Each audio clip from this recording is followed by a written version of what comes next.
Bonjour. Mesdames et messieurs, comme vous le savez, tout le plaisir est nôtre de vous savoir très nombreux devant votre petit écran. Attendons avec impatience et patience ce nouveau numéro d'homéostasie. Et c'est tout à fait homéostasique parce que la spiritualité des profondeurs, le voyage guidé dans les mystères de l'esprit et le choc des convictions duquel jaillit la vérité tient la route depuis 2003. Tenez-vous, octobre 2003, octobre 2018, 15e anniversaire d'homéostasie, la spiritualité des profondeurs qui se profile à l'horizon. C'est dire que vous avez toujours été fidèles à cette émission et nous vous en sommes grés et nous sommes très ravis de savoir que nous continuerons la route avec vous, sinon nous fêterons ensemble le 15e anniversaire d'homéostasie, la spiritualité des profondeurs qui se profile à l'horizon. Seulement, vous étiez nombreux à protester énergiquement mardi dernier contre M. Saïd parce que justement, mine de rien, il vient ici remettre les points sur les i. Il y a de quoi se demander si les I avaient perdu leur point déjà ou bien si M. Saïd vient pour faire des I tréma. Voilà pourquoi on le fait revenir sur ce plateau homéostasique. Parce que chaque fois qu'il prend la parole ici pour délivrer la vérité qui pourtant est écrite dans la Bible, sinon dans le Coran, même dans la Bible des chrétiens, évidemment ça fait grincer des dents. Alors aujourd'hui, un thème tout à fait homéostasique, digne de la réputation que s'est déjà taillé M. Saïd sur ce plateau d'homéostasie, la spiritualité des profondeurs. M. Saïd, lui, il est missionnaire de la communauté musulmane Ahmadiyya au Congo-Brazzaville. Ça fait 8 ans qu'il tient la route avec homéostasie, la spiritualité des profondeurs, à ne pas confondre avec Youssouf Ngolo et Abdul Madid. Parce que cela, c'est l'islam classique que nous connaissions et nous avions peur autrefois de cet islam-là, juste à ce que M. Saïd vienne ici remettre le point sur les i comme pour dire il y a islam et islam. Et même pour dire qu'ils sont la communauté musulmane Ahmadiyya, cette minorité prophétisée par le saint prophète du Coran lui-même qui devait garder la vérité du Coran. Mais les autres se sont pervertis depuis longtemps à tel point que l'islam aujourd'hui s'est fracturé, sinon disloqué en plus de 70 sectes. Il y en a 73, d'aucuns disent 74. C'est autant dire que dans cette dislocation, cette pluie d'islam-là, il y a cette minorité, la communauté musulmane Ahmadiyya, sur laquelle trône le Messie promis par le saint prophète de l'islam, lui-même qui est venu remettre la vérité sur ses bases. Si encore c'était M. Saïd ne faisait que remettre l'islam sur les rails, si M. Saïd ne venait ici que pour corriger Youssouf Ngolo, l'autre Abdul Madid et les Kaka, on comprendrait bien. Seulement, il ose toucher au christianisme et donner des leçons même aux hommes de Dieu. Problème, c'est que tous les hommes de Dieu sont portés disparus.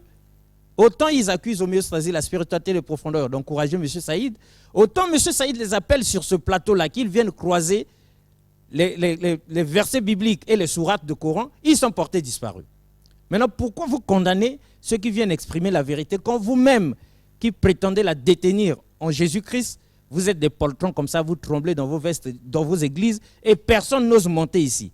Donc c'est autant dire aux hommes de Dieu, où vous arrivez sur le plateau de homéostasie, la spiritualité des profondeurs, pour remettre M. Saïd à sa place, ou vous restez tranquille et prenez des leçons, parce que visiblement, il maîtrise la Bible mieux que vous, parce que tout ce qu'il dit n'est pas du tout inventé, mais écrit. Alors, M. Saïd, bonjour. Le thème que vous emmenez aujourd'hui, l'exaucement de la prière, comme qui dirait, quelle prière Dieu exauce. Ça, on voit déjà que vous venez encore pour provoquer les chrétiens, on dirait,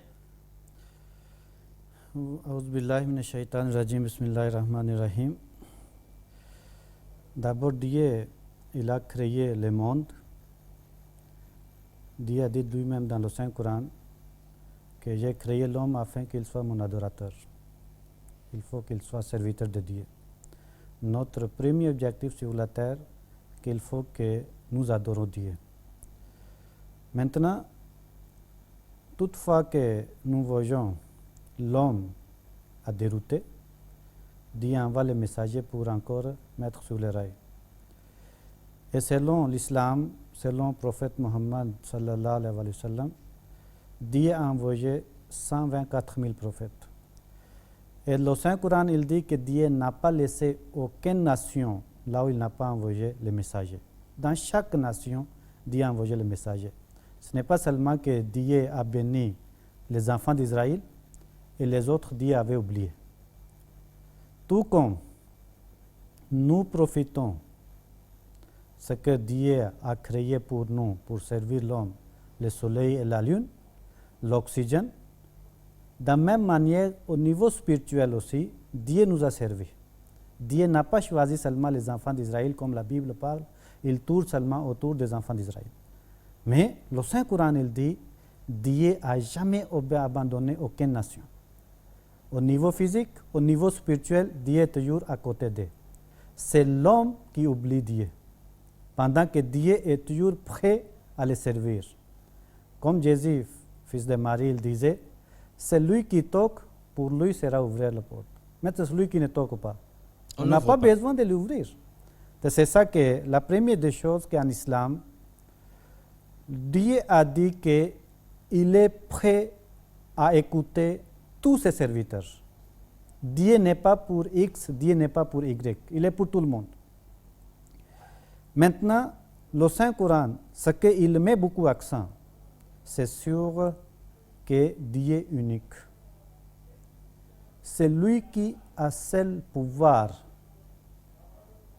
Il a dit qu'il est pardonnant, il est miséricordieux, il est gracieux. Pour qui? C'est pour l'homme.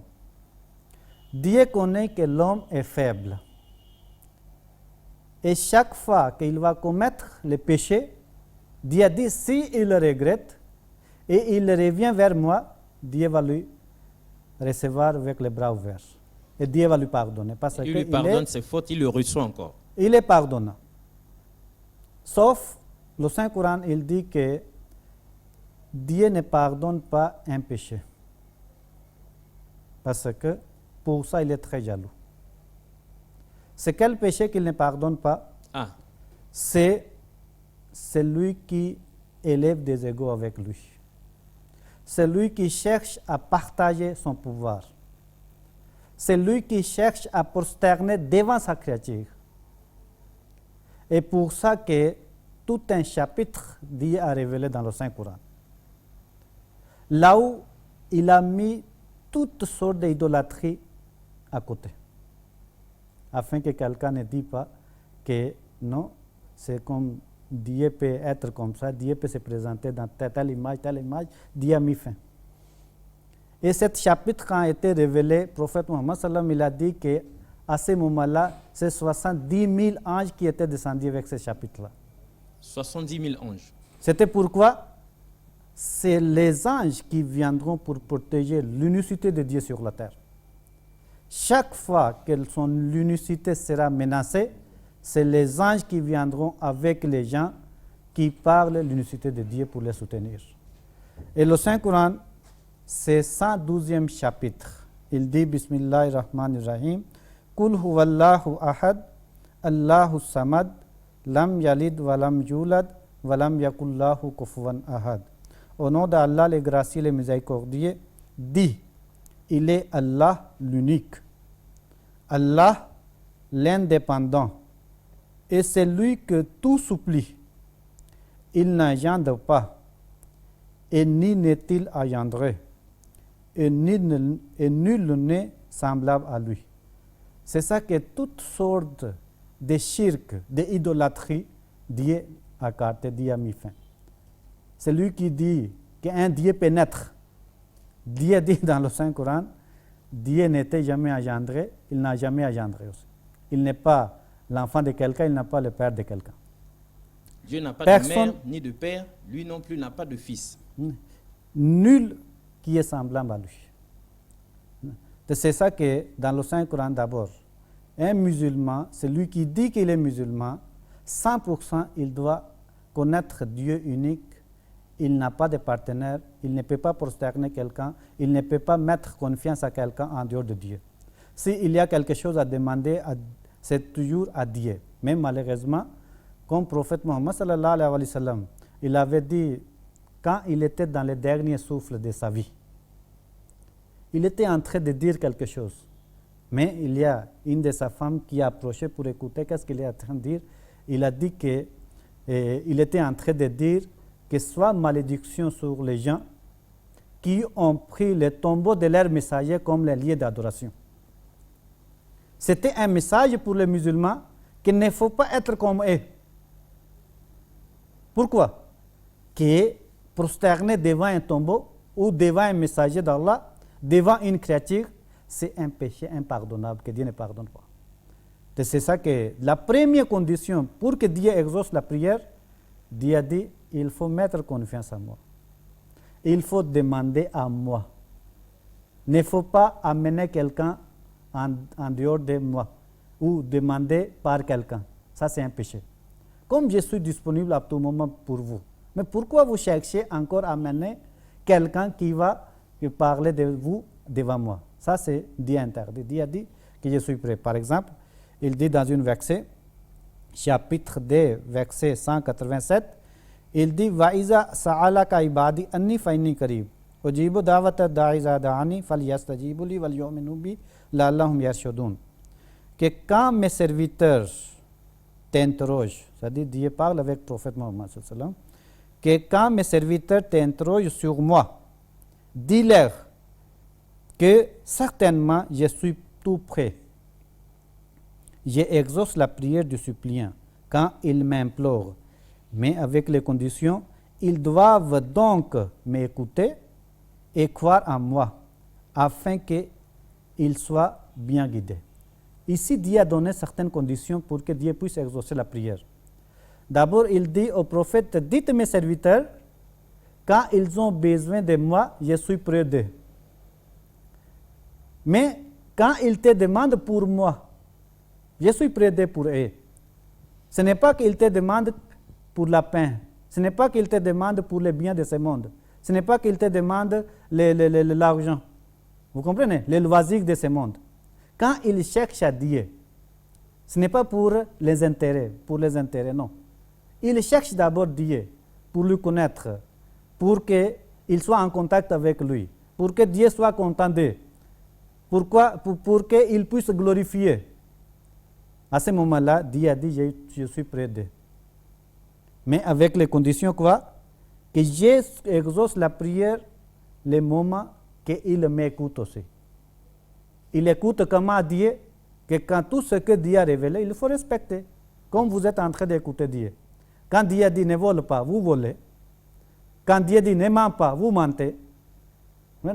Dieu dit ne trompe pas, vous trompez. Maintenant, en plus, vous partez encore demander au Dieu, donne-moi. Pendant que Dieu est en train de vous appeler, mais vous ne répondez pas. Mais au retour, vous demandez à Dieu, vous suppliez à Dieu. Comment Dieu va vous écouter? C'est ça que si nous voulons que Dieu nous écoute, d'abord, il faut que nous sachions que Dieu est unique, il a tout pouvoir à ce moment-là, et il faut respecter tous ses commandements, et il viendra vous écouter. C'est ça que, surtout, le Saint-Coran, pour que Dieu puisse nous exaucer la prière, il faut que nous mettons d'abord en pratique. Et Messie premier, fondateur de la communauté, il a dit que quand vous demandez à Dieu, il ne faut jamais douter aussi. Est-ce qu'il peut donner? Maintenant, quand vous mettez les mots est-ce ou si, les conditionnels, à ce moment-là, Dieu ne donne pas. C'est-à-dire, vous doutez de la pouvoir de Dieu. C'est ça qu'il dit, les moments que vous demandez à Dieu, à ce moment-là, il faut être sûr 100% qu'il a pouvoir vous donner. Mm-hmm. Et il a dit qu'il ne faut jamais demander les petites choses. Il faut demander les grandes choses. Parce que c'est à qui que vous adressez, il est tellement grand. Et il ne faut pas le douter de son pouvoir et il est capable de vous donner. Il connaît quel moment il va donner à son serviteur. Il ne faut pas se fatiguer de lui demander. C'est ça le Messie premier, il a dit. Maintenant, il y a un poète qui a écrit que la personne qui arrose les fleurs, son travail c'est quoi? Il arrose seulement chaque jour. Maintenant, qui donne les fruits? C'est Dieu qui donne les fruits. Il ne regarde pas, les fleurs ne donnent pas les fruits qu'il continue. Mais il va continuer à arroser. C'est ça un peu sur les enseignements du Saint-Coran, que comment Dieu peut exaucer la prière. D'accord. Alors, M. Saïd, on vous a suivi avec attention, on comprend très bien. Et ceux qui nous suivent homéostasie comme en ce moment précis, ils savent qu'ils peuvent réagir par SMS au numéro qui s'affiche à l'écran, 06 515 15 15. Ils peuvent nous écrire comme pour poser leurs questions. Alors, la question des téléspectateurs qui avaient été choqués dernièrement nous revient en tête. Est-ce que vous arrivez sur ce plateau d'homéostasie pour rappeler l'islam aux musulmans, pour leur donner des leçons, ou même la leçon d'aujourd'hui là, vous la destinez à qui? Aux musulmans, ou bien vous voulez vous adresser aussi aux chrétiens que nous sommes? Oui, je pense que quand je suis en train de parler, je suis en train de parler devant la créature de Dieu. Chaque personne qui cherche à connaître Dieu et qui cherche à résoudre ses problèmes, il faut qu'il présente devant Dieu. Ça peut être un chrétien, juif, musulman. Tout le monde sont adressés. Je ne suis pas ici venu pour parler seulement adressé aux musulmans. Ah. Quand je suis devant la télé, je suis devant tout le monde. Maintenant, quand nous regardons l'évangile, comme vous avez dit qu'il faut que, est-ce que c'est adressé aux chrétiens? Maintenant, il faut que les chrétiens aussi sachent que quelle est la valeur de la prière et comment Dieu peut exaucer la prière. Je vous ai présenté certains enseignements islamiques et comment Dieu exauce la prière selon le Saint-Coran. Oui, après, ceux qui nous suivent avec attention, les chrétiens qui sont en direct disent, Monsieur Saïd, détrompez-vous parce que dans la Bible, la prière leur est déjà enseignée. Tout ce que vous dites là, on doit bien se comporter, on ne doit pas enfreindre à la loi de Dieu, briser la loi de Dieu, tordre la loi de Dieu pour demain encore prier. Donc on ne peut pas, chez les chrétiens, nous savons très bien que les églises nous le disent, il faut être pur quand on prie, il faut chercher à respecter les 10 commandements de Dieu pour avoir aussi de Dieu. Donc les chrétiens ne s'en vont pas prier alors qu'ils savent qu'ils ont péché et tout ça sans demander pardon. Il y a le pardon pour cela. Donc du coup, le Seigneur Jésus, avant de partir, nous a enseigné la prière qu'il faut, comment est-ce qu'on doit demander à son Père pour que tout marche bien. Donc tout ce que vous dites là, pour nous les chrétiens qui suivons, c'est nul et non avenu parce que c'est des choses que nous on sait déjà et c'est des choses qu'on applique déjà. Oui, pourquoi je suis en train de parler ça? Parce que ce n'est pas qu'on doit vivre dans les rêves. Il faut qu'on revienne dans la réalité. Ah. Et quelle est-elle la réalité? Dieu avait promis dans le Saint-Coran au prophète Mohammed sallallahu alayhi wa sallam, le moment qu'il a dit que je vous ai envoyé comme un messager pour tout le monde. Et Dieu connaît que le moment qu'il choisit un messager, maintenant il sera persécuté. Les gens vont chercher à le tuer. Mais Dieu avait promis avec le prophète Mohammed sallam. Quelle promesse que Dieu avait dit? Qu'il a dit que je vais te protéger contre les gens. Aucune personne qui va arriver à te mettre fin de votre vie. C'est la protection que lui-même Dieu a révélée dans le Saint-Coran. Le prophète Mohammed sallam, malgré qu'il y avait les combats, malgré qu'il y avait les persécutions, malgré que les gens cherchaient à le poisonner, mais le Saint-Prophète sallam, il est resté en vie jusqu'à la fin, jusqu'à ce qu'il est mort une mort naturelle. C'est ça la foi. Comme Paul, il avait dit qu'on ne doit pas vivre avec la loi, mais on doit vivre avec la foi. Mais comment on peut connaître que vous avez la foi?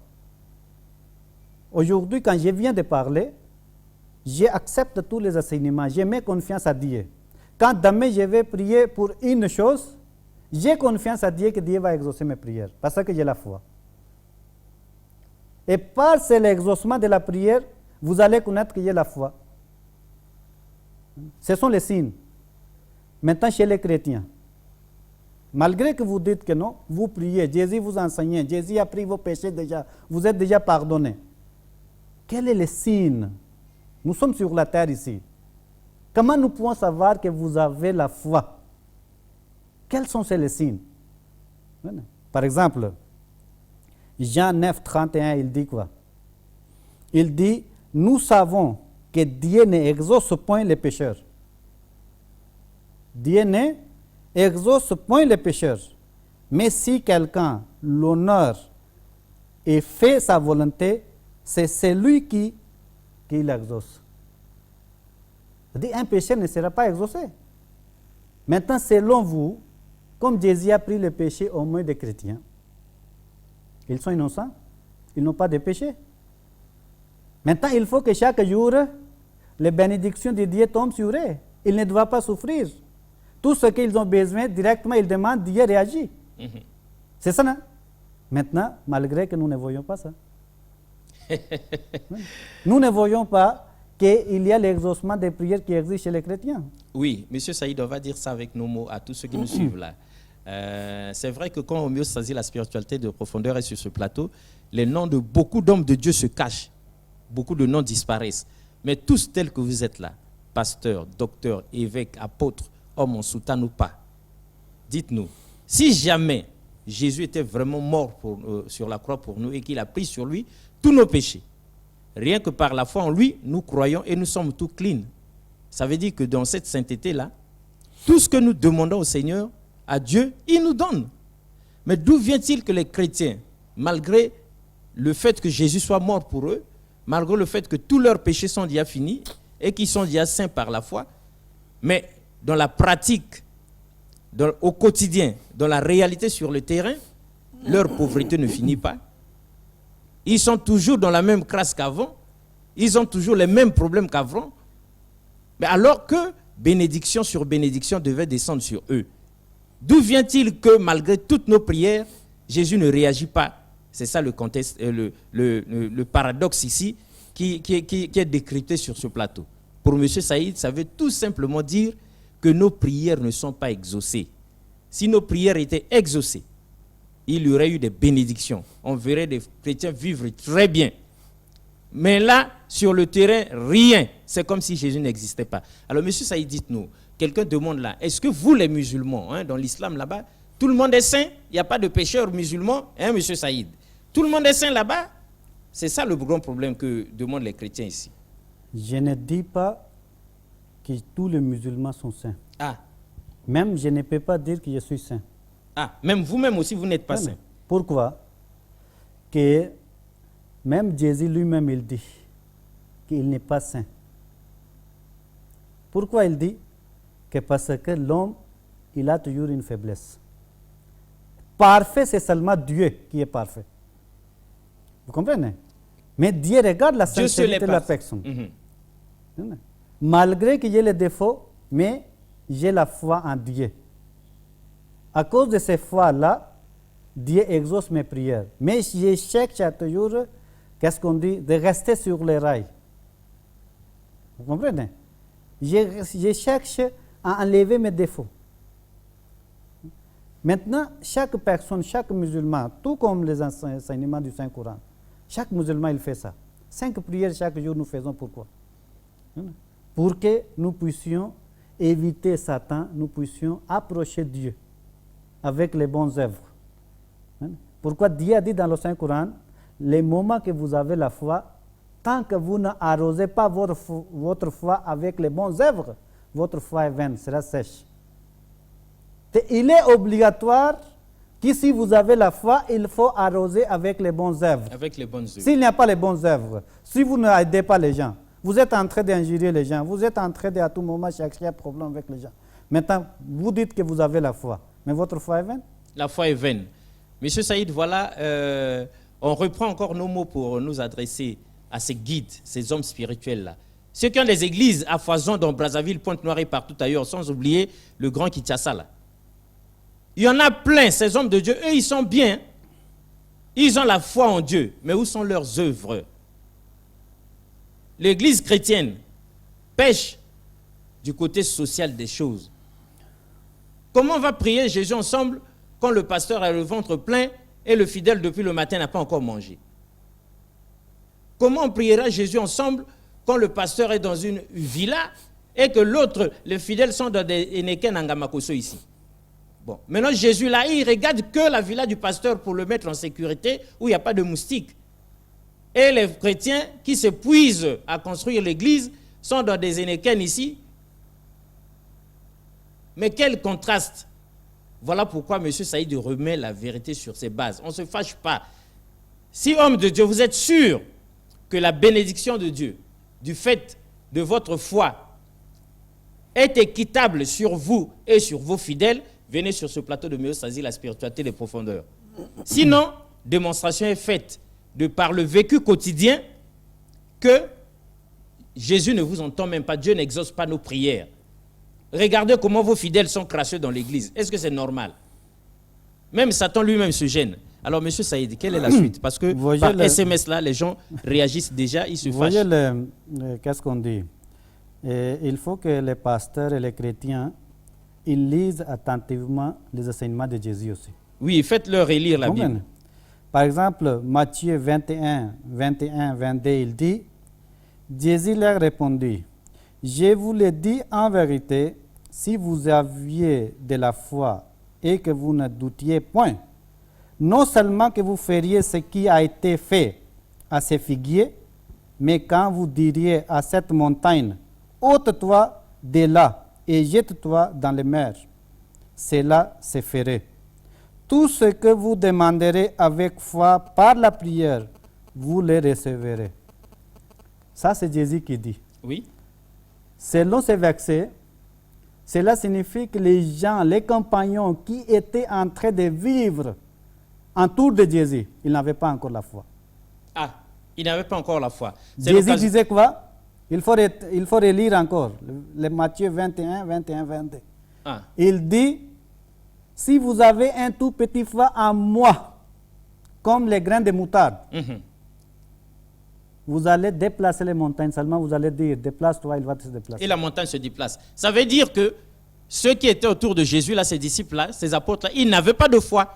Parce que le Seigneur lui-même dit, si vous en aviez même une toute petite comme ça, alors la grande question qu'Homéostasie pose ici à tous les chrétiens, est-ce que votre berger, votre homme de Dieu, votre pasteur, a une foi, fût-elle petite comme un grain de moutarde, nos problèmes seraient finis. Parce que si le berger, l'apôtre, le docteur, le pasteur, l'évangéliste là avait une petite foi qui peut soulever les montagnes, d'où vient-il que tous nos problèmes, depuis qu'on s'épuise à lui en parler, rien ne se fait. Et il n'y a que offrande de ceci, offrande du réveil le matin, offrande de manger à midi, offrande du sommeil. On s'est épuisé à payer des offrandes, mais rien ne change.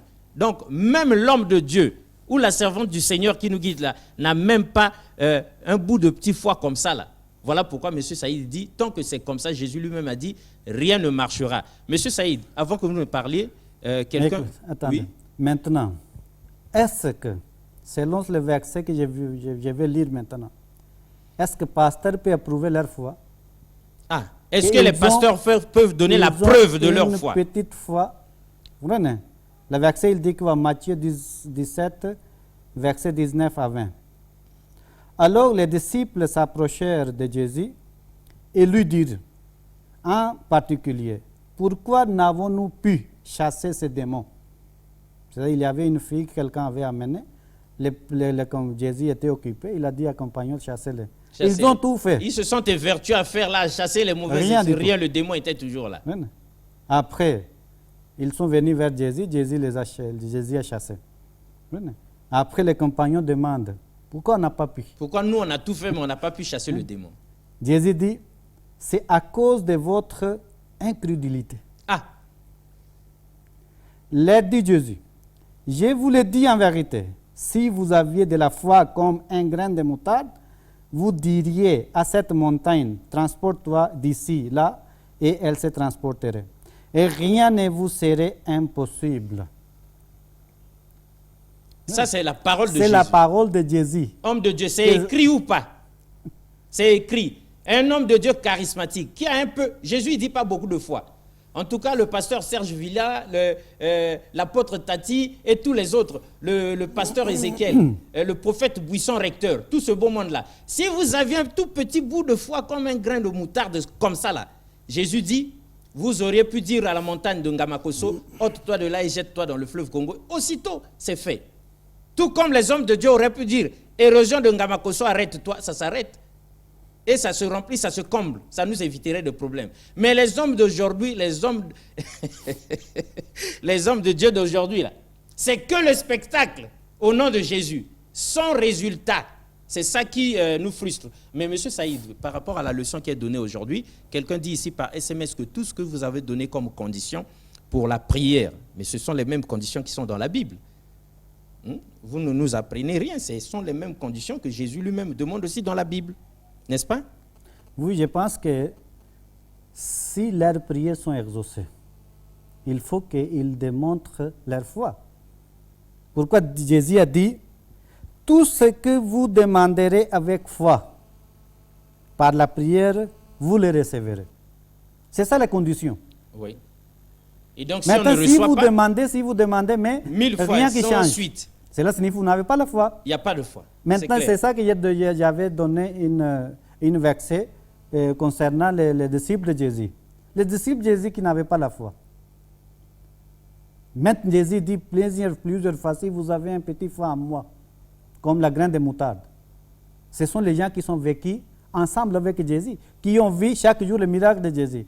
Une personne qui me pose la main et la personne ressuscite sur le mort. Maintenant, est-ce que vous n'aurez pas peur de lui? Ah, c'est clair. Vous comprenez? Comment vous pouvez douter encore de son pouvoir? Quelqu'un demande, oui. Maintenant, ici, Jésus a dit, 1 Corinthiens 5, 1, 2, il dit, on entend dire généralement qu'il y a parmi vous des impudicités, et une impudicité telle qu'elle ne se rencontre pas même chez les païens. C'est au point que l'un de vous a la femme de son père. Ça, c'est la Bible qui parle. Non, ce n'est pas la Bible, c'est le Nouveau Testament. Ah, c'est le Nouveau Testament. Pour qui? Pour les gens qui ont accepté le christianisme. C'est après le départ de Jésus. Paul, il est en train de dire, les péchés qui se trouvent chez vous, même s'ils ne se trouvent pas chez les païens. Jusqu'à tel point que vous prenez la femme de votre père comme votre femme. Et vous n'avez pas honte. Et c'est ça le fruit de la foi. Cela signifie que les gens, les compagnons, ils sont restés avec Jésus, ils n'avaient pas la foi. Après le départ de Jésus, ils n'avaient toujours pas la foi. Mais aujourd'hui, vous aurez comment la foi? Tout le temps que Jésus était là, ceux qui sont restés avec lui n'ont jamais eu de foi, ils n'ont pas fait preuve de foi. Ils n'en avaient même pas une très petite, sinon ils auraient pu soulever les montagnes, les déplacer. Mais aujourd'hui, les hommes de Dieu, les chrétiens que nous sommes, tous tels que nous sommes, est-ce que nous en avons, nous? Rien du tout. Voilà pourquoi, depuis que nous prions là, notre situation ne change pas. Ça fait 10, 15, 20 ans dans l'église de réveil. Mais rien, c'est le sommeil. Parce que pas d'éclaircie.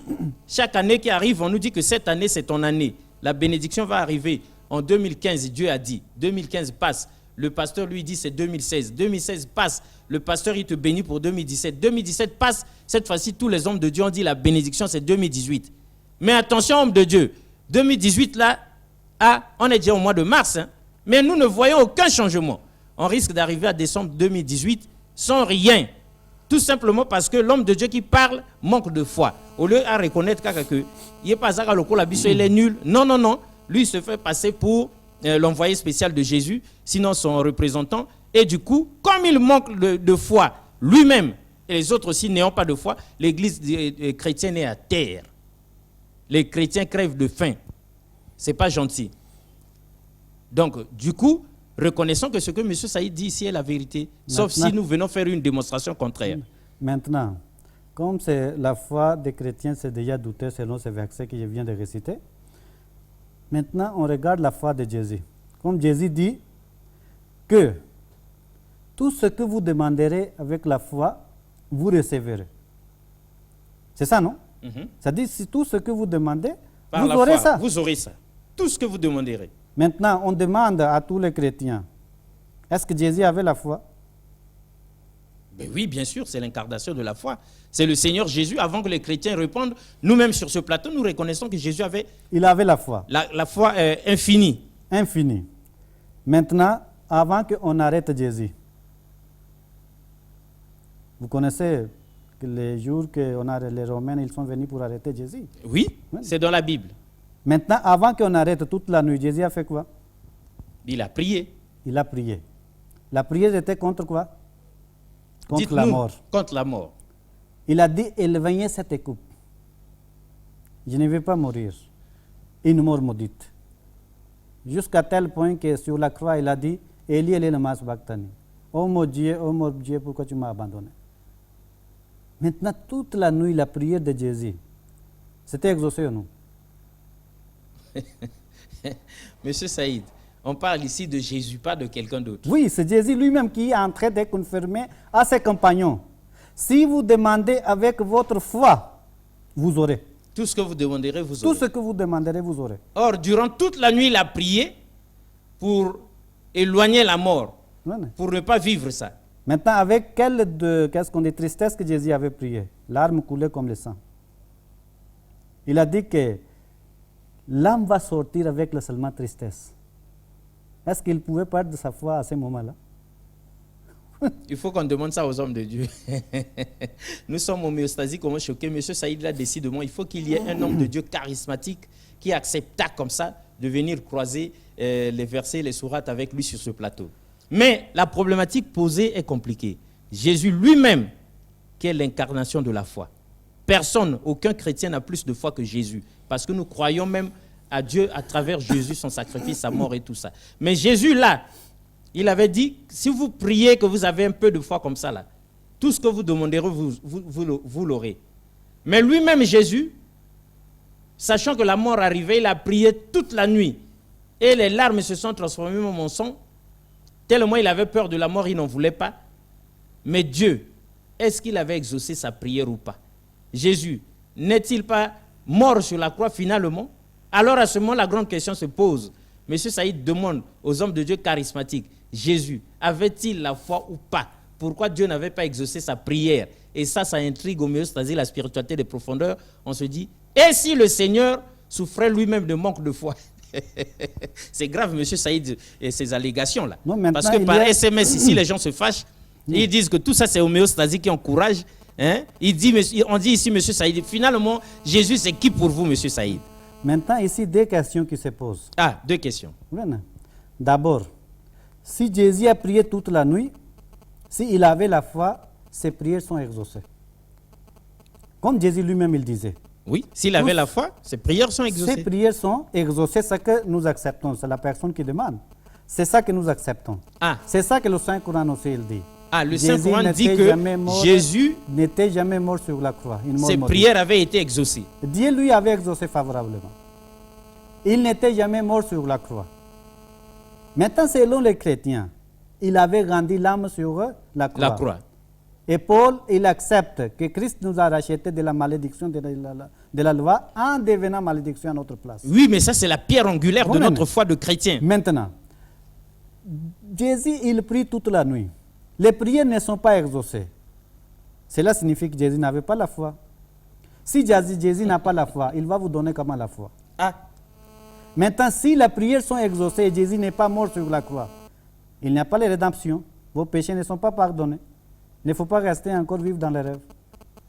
Ah, du coup, la rédemption devient un rêve. La problématique est compliquée. Homme de Dieu, pourquoi vous fouillez homéostasie, la spiritualité de profondeur? Venez nous aider ici. Monsieur Saïd dit ceci. Il y a deux choses. De deux choses, l'une. Soit Jésus avait la foi, beaucoup de foi, il avait prié et son Père l'avait exaucé justement et qu'il n'est jamais mort sur la croix comme eux, les musulmans ahmadiyya, le disent. Et comme l'islam le dit, pardon. Soit Jésus lui-même manquait de foi aussi, il n'en avait pas, et finalement il est mort sur la croix du fait de son manque de foi, devenant malédiction comme l'apôtre Paul l'avait reconnu. À ce moment-là, M. Saïd dit, si tel est le cas, Jésus manquant de foi lui-même au point d'aller jusqu'à la mort sur la croix, et disant, Père, pourquoi m'as-tu abandonné? Comment celui-là qui a été abandonné par le Père, il peut nous conduire au Père, alors que le Père lui a tourné le dos? Comment Jésus manquant de foi peut nous donner la foi? Monsieur Saïd, on vous assure que nous-mêmes en tant que chrétiens, ça nous choque. Quelqu'un dit ici, revenons sur vos premières paroles, il dit, Monsieur Saïd, ce que vous ne comprenez pas, c'est que Jésus n'est pas mort, c'est le frère Diosso, Jésus n'est pas mort pour nous donner les plaisirs de ce monde comme vous les musulmans vous voulez. Il n'est pas mort pour nous donner les biens terrestres. Lui, c'est par la foi nous faire hériter du paradis. Voilà. Qu'est-ce que vous en dites? Oui, j'ai la question qui se pose, des questions que j'ai posées.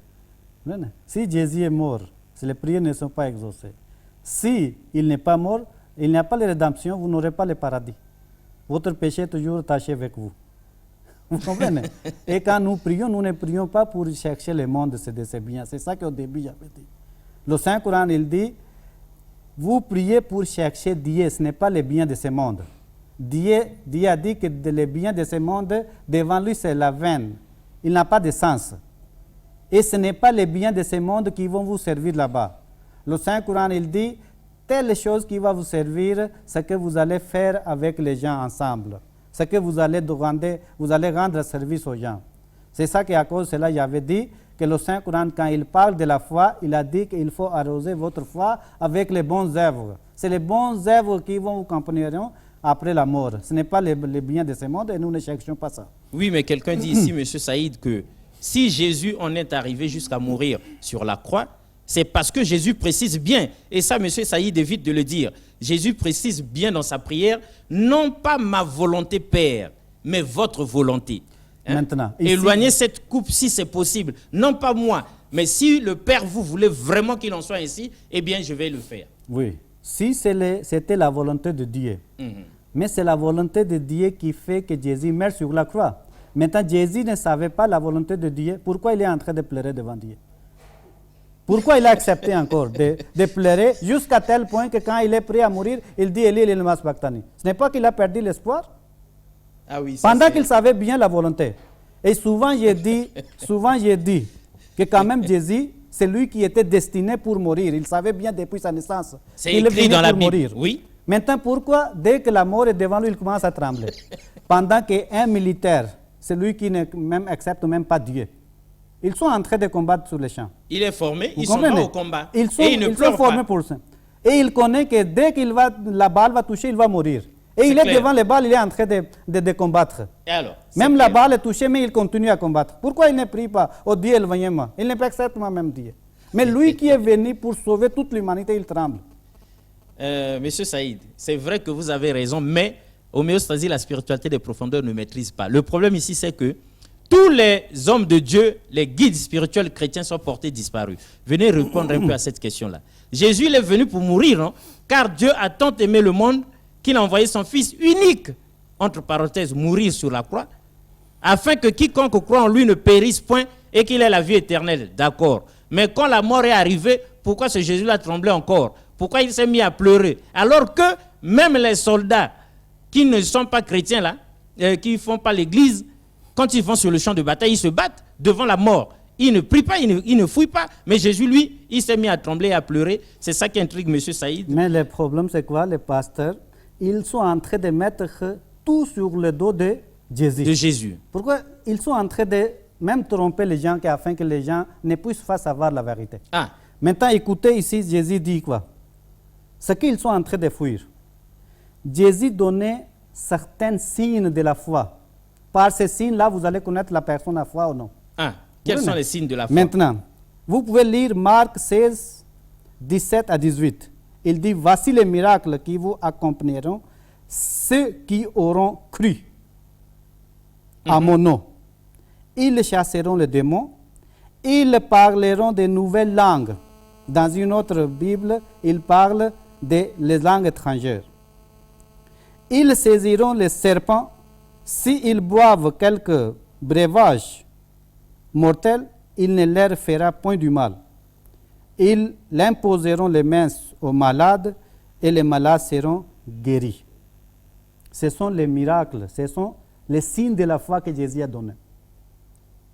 Maintenant, dans une verset, Jésus a dit, si vous croyez en moi, vous allez faire plus que moi. Maintenant, chaque personne qui dit que non, tu ne peux pas connaître la Bible parce que tu n'as pas Saint-Esprit. Mais chaque pasteur aujourd'hui qui a Saint-Esprit, il faut qu'il vienne pour montrer sa foi selon ce que Jésus vous a jugé.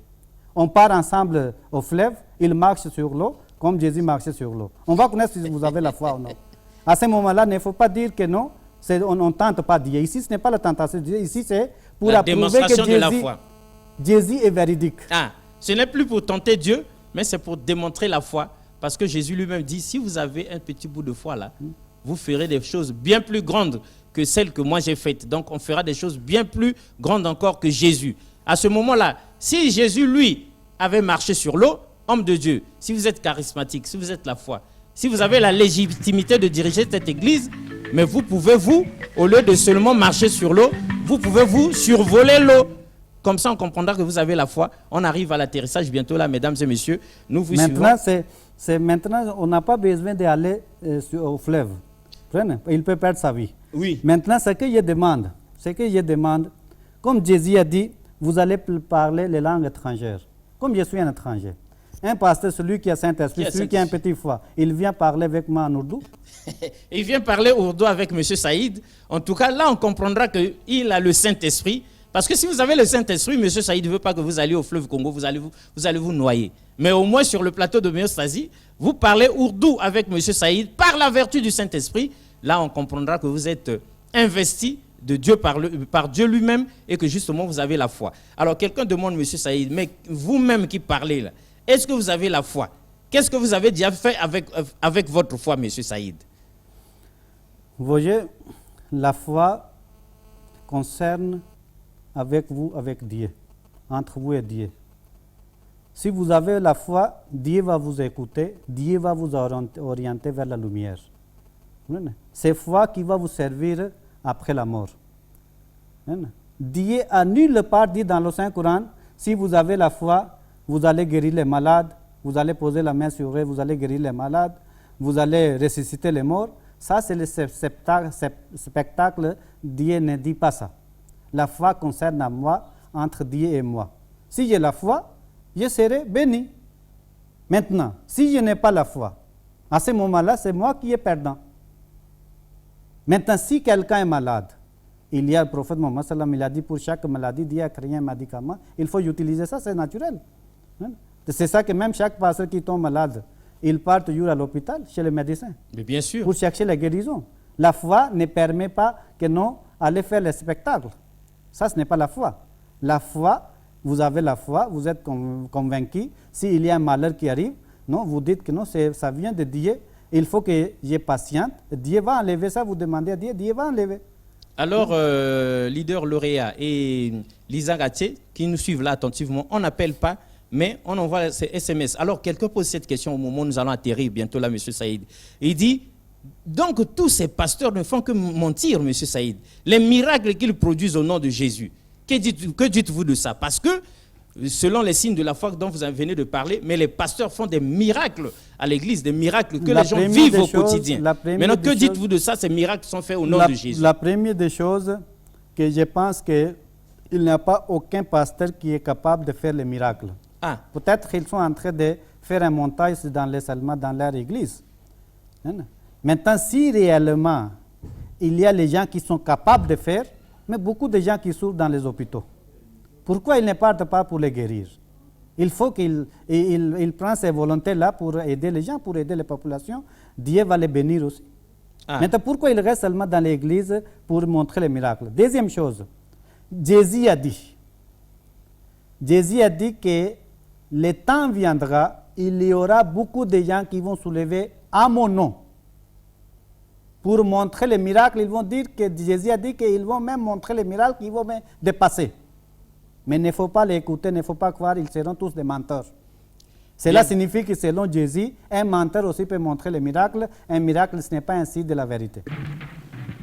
Oh bien, on arrive à l'atterrissage de cette émission. Le pasteur Denis depuis Pointe-Noire, on est bien désolé. Il sait que M. Saïd, du fait qu'il ne reconnaît pas la divinité de Jésus, donc ne croit pas en ça et donc présente cette émission. Mais c'était donc l'exaucement de la prière avec la communauté musulmane Ahmadiyya. On arrive à la fin de cette émission.